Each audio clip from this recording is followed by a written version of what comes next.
برنامج برعاية دار المرأة في قامشلو والهلال الأحمر الكردي. للمزيد من الاستفسار يمكنكم التواصل أو زيارة دور المرأة والهلال الأحمر الكردي في المدن والبلدات التالية: دار المرأة قامشلو، الحي الغربي، خلف جامع قاسمو، مقابل مدرسة الزهراء. هاتف 426 184. دار المرأة الحسكة، تل حجر، فوق حلويات العمر، مقابل مدرسة عدنان مالكي، شارع الكراج. هاتف 371 115. دار المرأة جركي لقي، شارع البلدية، مقابل الدكتور خليل للأسنان، بجانب مؤسسة نقابة الفلاحين. الهلال الأحمر الكردي، مستوصف قامشلو، جانب مشفى بنك الدم. موبايل 098 164 5879. مستوصف جركي لقي. موبايل 093 59 85 121.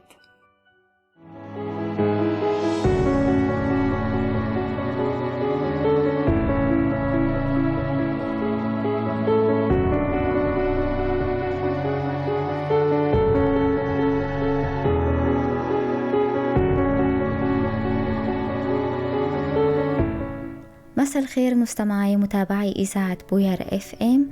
أهلا بكم في حلقة جديدة من برنامجنا الخاص بالمرأة برعاية الهلال الأحمر الكردي ودار المرأة في قامشلو.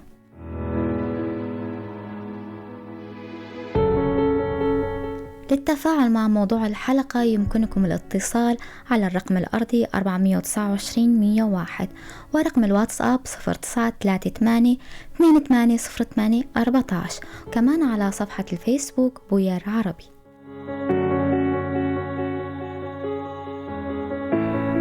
في أوقات الأزمات والنزاع يتأثر معظم المجتمع بالعنف، إلا أن النساء والفتيات على وجه الخصوص هن أكثر عرضة لخطر العنف، وخاصة العنف القائم على النوع الاجتماعي، وذلك بسبب غياب الحماية الاجتماعية والافتقار إلى الوصول الآمن إلى الخدمات.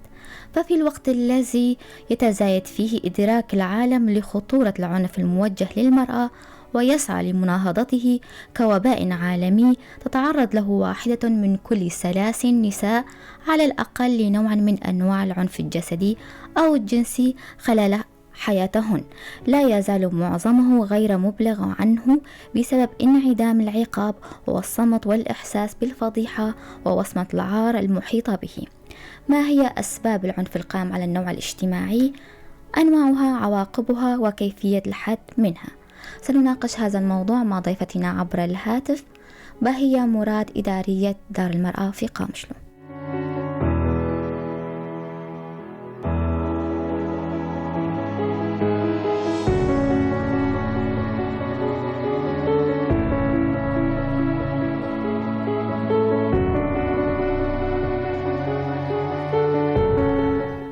مساء الخير سيدي بهية.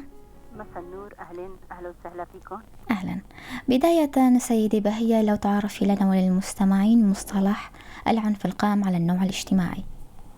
هلا، العنف القائم على النوع الاجتماعي هو مصطلح شامل لأي فعل يرتكب ضد إرادة الشخص. نعم. أكيد هو فعل مؤذي، تشمل الأفعال اللي عم تلحق الأذى والمعاناة الجسدية أو الجنسية أو العقلية، بما في ذلك يعني مثل التهديد أو الحرمان من الحرية. كمان العنف يمارس يعني في كل الأماكن، في الأماكن العامة غالبا ما يكون الشبان الذكور هن اللي عم يمارسوا العنف. كمان في المدارس أو الطريق إلى المدرسة. حسب الإحصاءات هلا 60 مليون فتاة تعرضت للاعتداء الجنسي بالعالم، يعني يتعرضون كل عام، وغالبا ما يكون لها عواقب طبعا منها الخوف للذهاب إلى المدرسة أو التسرب المدرسي. كمان العنف عم يعني يمارس في أماكن العمل، إن كان على الرجال أو الشباب أو النساء الفتيات، يعني العنف في أماكن العمل يمارس على الكل طبعا. نعم. في المنزل كمان من المفترض أن يكون المنزل يكون مكان آمن للمرأة، لكن العنف الزوجي والأسري عم يتمارس في المنزل. فعلى يعني مثل الصعيد العالمي تتعرض 35% من النساء للعنف الجسدي والجنسي داخل المنزل، إما من قبل الشريك الحميم يعني الزوج، أو من قبل غير الشريك الحميم. نعم، ذكرتي أماكن ممارسة العنف في المنزل وفي المدرسة وأيضا في أماكن العمل. لا يزال العنف ضد المرأة يشكل حاجزا في طريق تحقيق المساواة والتنمية والسلام، ونحن في القرن 21. لماذا إلى اليوم يمارس العنف ضد المرأة؟ شو هي الأسباب؟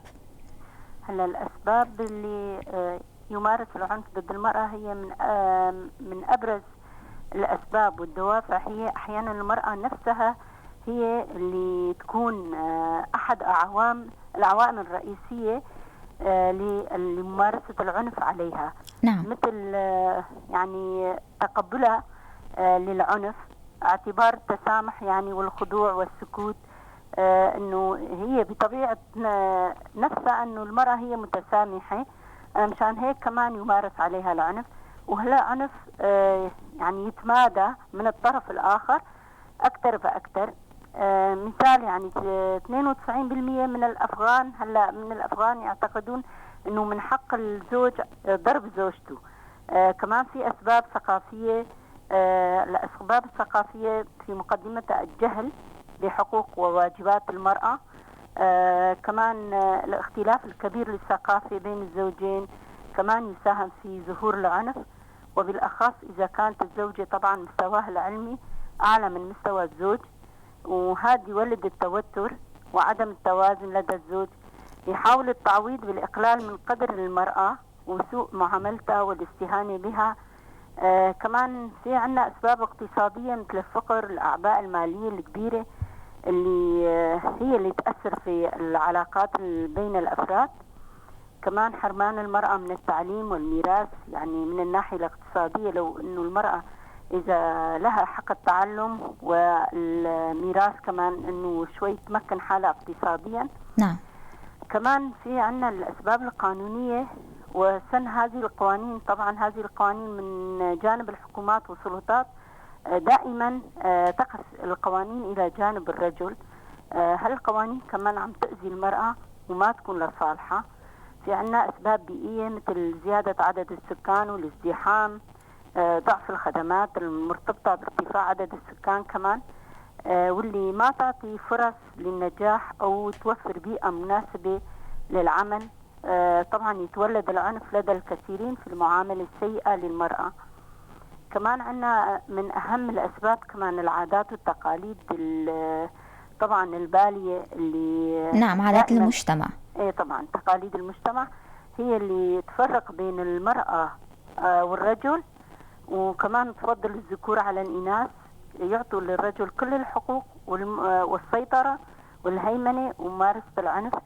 وطبعا بالمقابل ليس للمرأة أي حق أن تعترض على أي شيء. أو مثال يعني 52% من النساء بالعالم ما لهن الحق بأخذ أي قرار، خاصة في الحياة الزوجية، إذا كان قرار يعني الحمل أو العمل أو العلاقات الجنسية. هاي كمان لها تأثير سلبي على الحياة اللي تعيشها المرأة. نعم، هاي بالنسبة لأسباب العنف ضد المرأة. يا ترى العنف عم يقتصر على الضرب أم له أنواع وأشكال مختلفة؟ أكيد العنف له أشكال وكمان أنواع كثيرة. يعني هلا العنف النفسي واللفظي في عنا يتمثل بحملات التحريض، الحث على الكراهية، الإرهاب من خلال الصوت المرتفع. طبعا هذا العنف النفسي.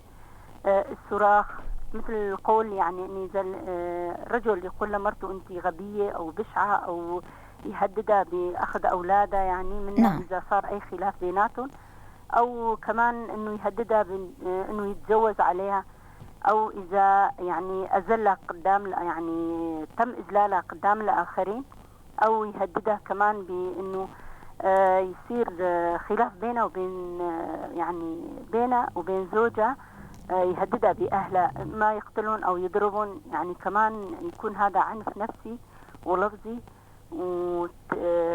يعني أحيانا الرجل لما يتجاهل حقوق المرأة وخصوصياتها، هي كمان كتير كتير صعبة على المرأة.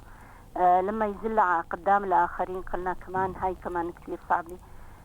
عندنا العنف الجسدي مثل الضرب، الصفع، سحب الشعر، إذا أو إتلاف ممتلكاته، أو إذا ما سمح لها أنه تغسل جسمها أو تستحم. أو هالعنف الجسدي كمان له هذا يؤدي إلى انتشار بعض الأمراض النفسية والعقد الاجتماعية.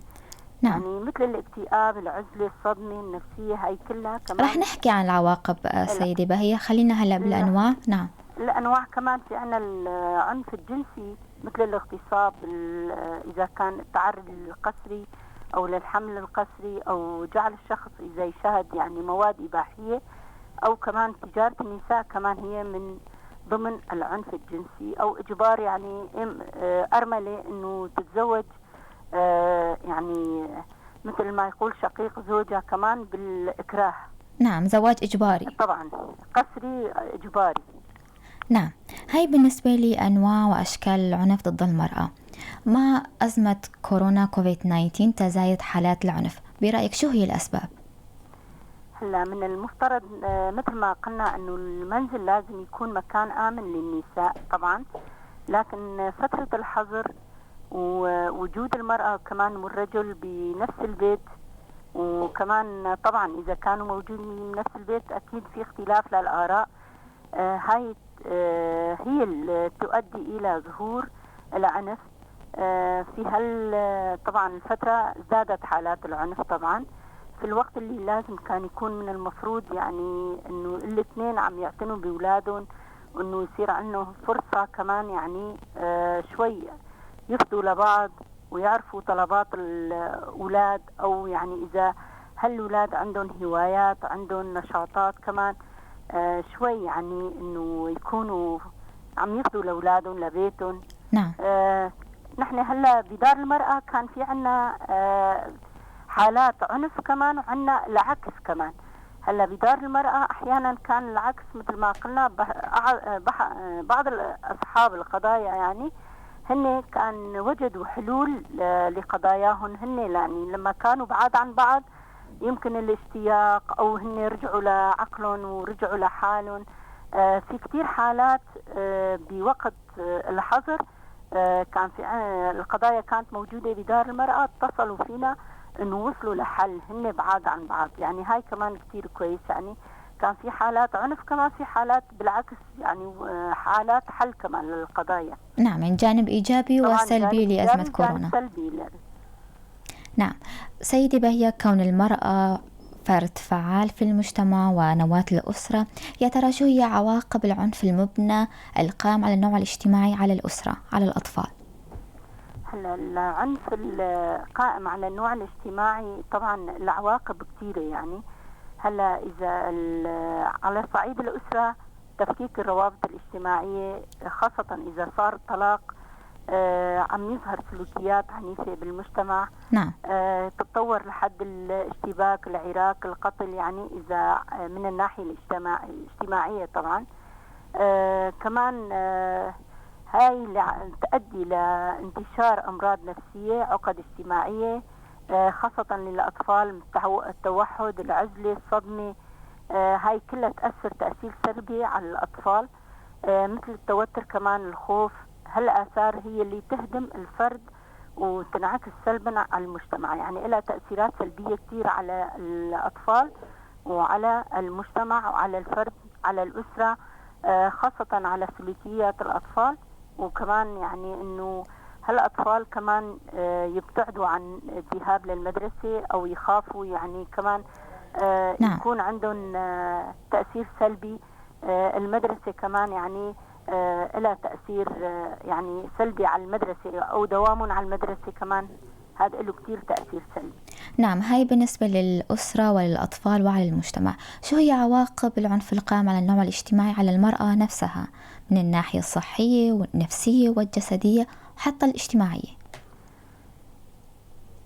هلا في كتير أمراض نفسية في هالفترة عم تظهر، مثل الحالات مثل قلنا الاكتئاب، العزلة، نعم. الصدمة النفسية، الانفصام في الشخصية، يعني القلق، التوتر، العزلة. من الناحية الصحية كمان إذا كان العنف الجسدي أحيانا يصير تشوه في الجسم مثل كسر الأنف، يعني تجي نحن عنا حالات كسر أطراف، كسر أنف. هلا من الناحية الاجتماعية كمان مثل ما قلنا تفكيك الروابط يعني، نعم. وكمان إكثار حالات الطلاق، طبعا التفكك الأسري نتيجة الطلاق، ابتعاد الزوجين كمان له تأثير سلبي على الأولاد، وخاصة إذا المرأة ما كان عندها بيت يعني يقويها، أو الأولاد كمان يتسربوا من المدرسة، أحيانا عم يكذبوا على أهلهم كمان، على الأم أو الأب. وإذا كان الأولاد يعني إذا كانوا عند الأم كمان يعني وضعه يكون كتير صعب، إنه مستلزمات هالأولاد يعني بدهم من الناحية الاقتصادية لازم يكون عندها اقتصاد متمكن، بس إذا المرأة ما عم تشتغل كمان يؤثر سلبا يعني على الأولاد روحتهم على المدرسة، وكمان مثل ما قلنا إذا ما عندها بيت كمان يقويها. نعم. قبل ما ناخذ فاصل، هل بإمكاننا القول أن الظروف التي تمر بها البلاد لها دور في تزايد حالات العنف القائم على النوع الاجتماعي؟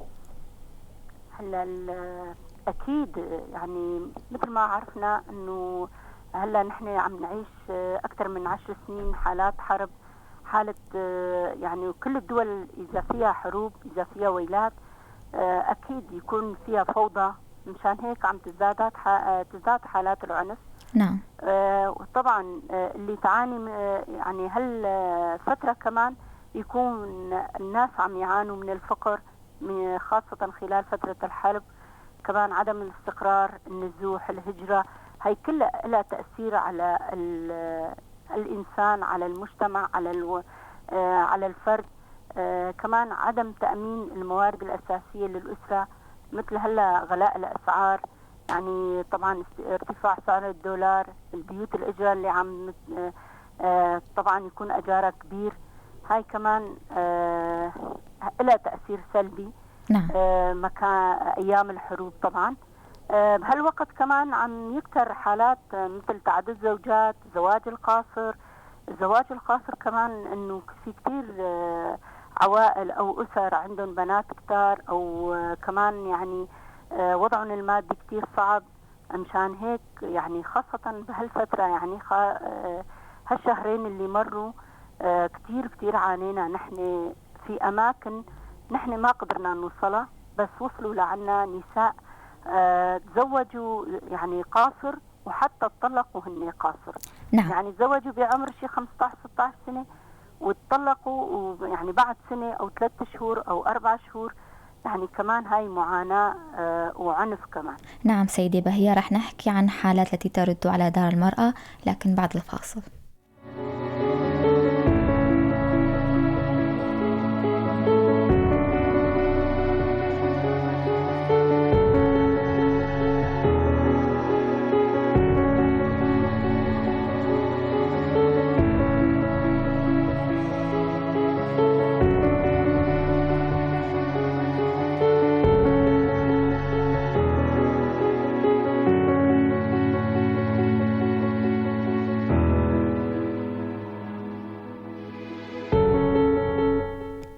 أهلا وسهلا فيكم مرة تانية مستمعينا متابعي إذاعة بوير FM في حلقة جديدة من برنامجنا الخاص حول مناهضة العنف القائم على النوع الاجتماعي.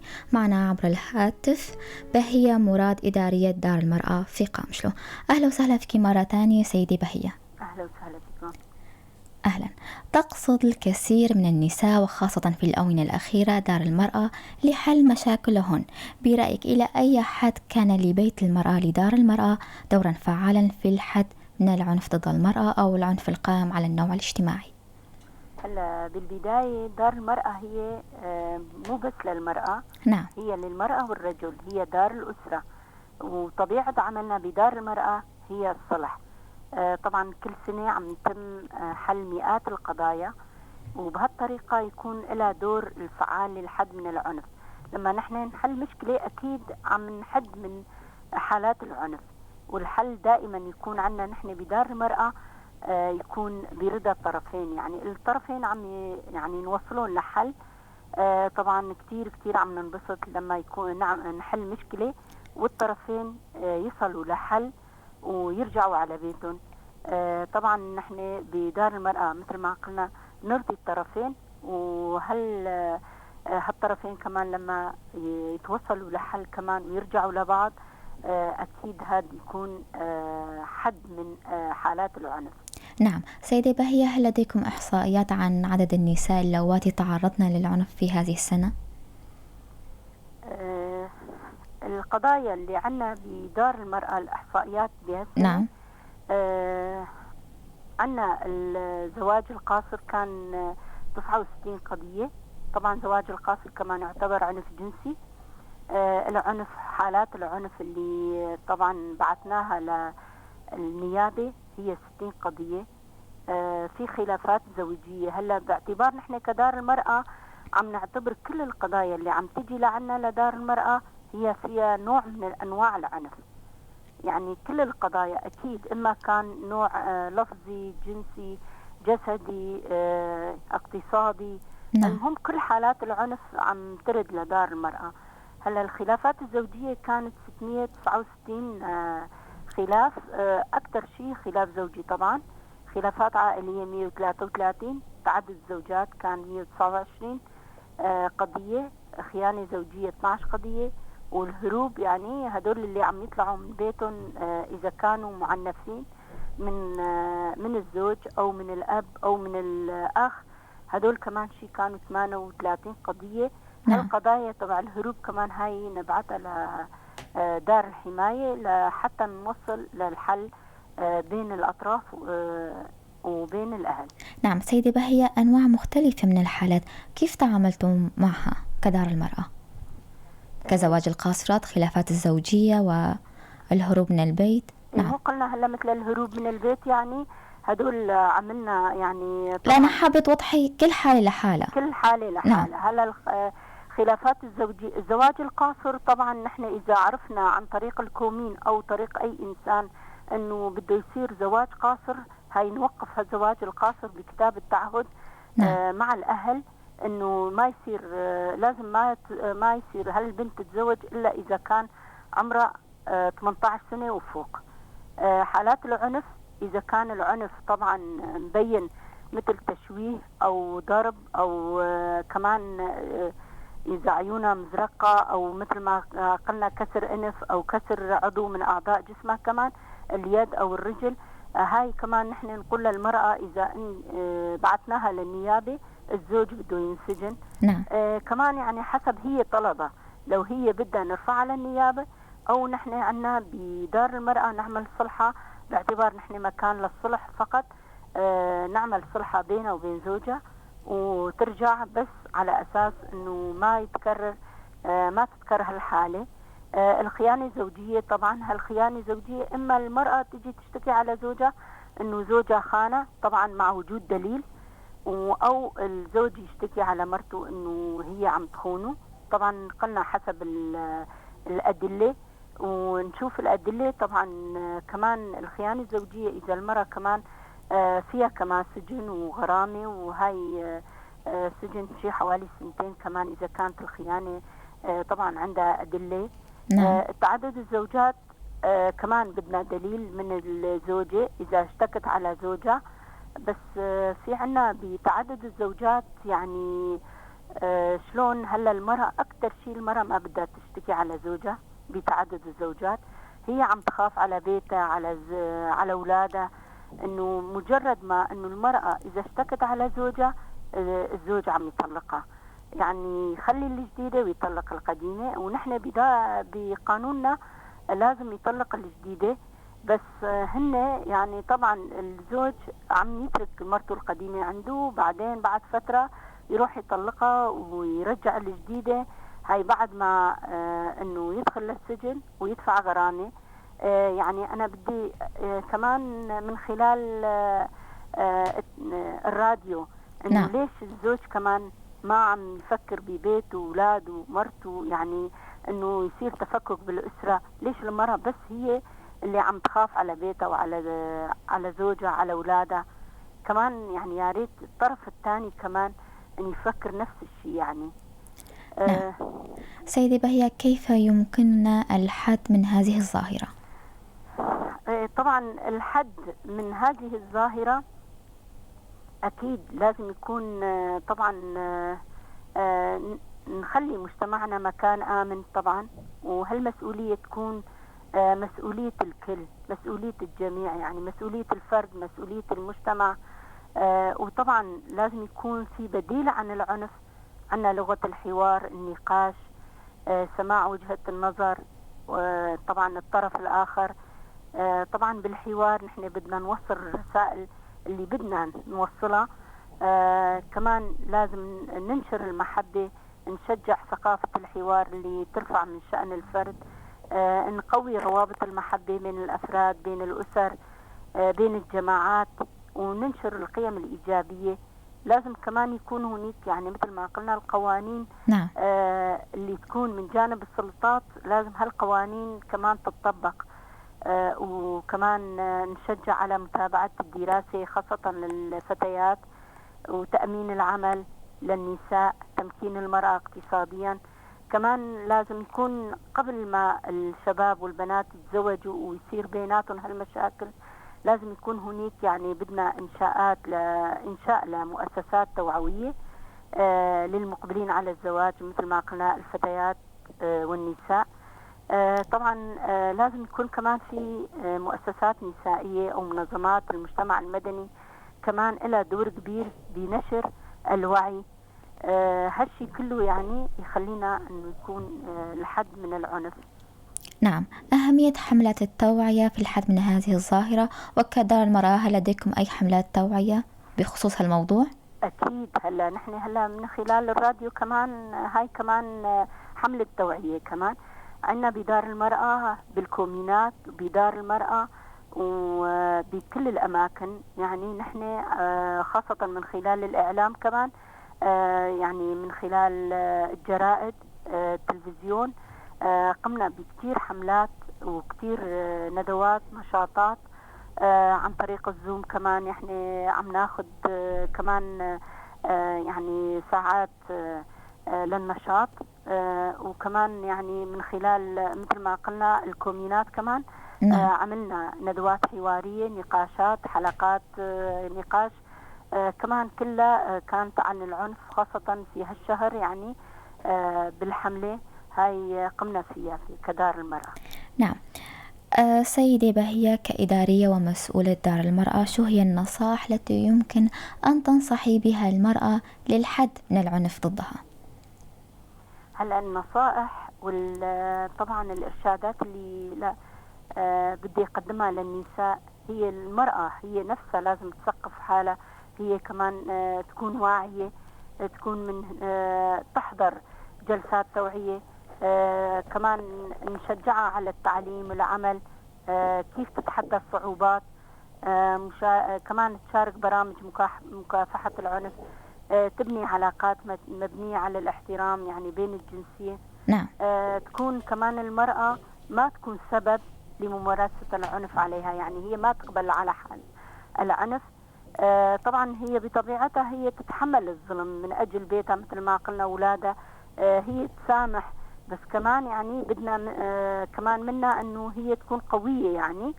وطبعا لازم تكون قوية مثل ما قلنا، تمنع العنف منذ البداية، يعني من قبل ما يحدث العنف هي تكون جاهزة.